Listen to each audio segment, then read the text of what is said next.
Hello விவோஸ், எல்லாருக்கும் வணக்கம். இங்கே பாருங்கள், கேசவர்தினி செடி எங்கள் வீட்டில் வளர்க்குறேன். இங்கே பாருங்கள், நான் பூ பூத்துருக்கான். ஃபஸ்ட்டு ஒன்று பூத்து காஞ்சி போயிட்டான், விதைய புட்டு வச்சுருக்கேன். இங்கே பாருங்கள், அடுத்தது அப்படியே துளிர் விட்டுச்சு, அப்படியே முட்டு வச்சுருக்கு பாருங்கள். எவ்வளோ அழகாக இருக்குது பாருங்கள். கேசவர்தினி லேவண்டர் கலர் செம்ம அழகாக இருக்குது பாருங்கள். செம்ம க்யூட். ஐயோ அழகு, எனக்கு ரொம்ப பிடிச்சிருக்கு கேசவர்தினி. இங்கே பாருங்கள், ஹாய், இங்கே வரங்களா, செம்ம கலர் அட்டகாசமாக இருக்குது. பிடிச்சிருக்கா உங்களுக்கு? ஒரு மொட்டு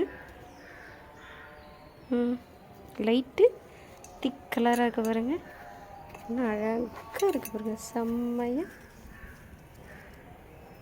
கேசவர்தினி இங்கே பாருங்க, கேசவர்தினி நல்லா அழகாக இருக்குது. சூப்பராக கலர், செம்ம கலராக இருக்க, நேச்சுரல் கலர், பர்பிள் கலரில் இருக்கா. தேங்க்ஸ் ஃபார் வாட்சிங்.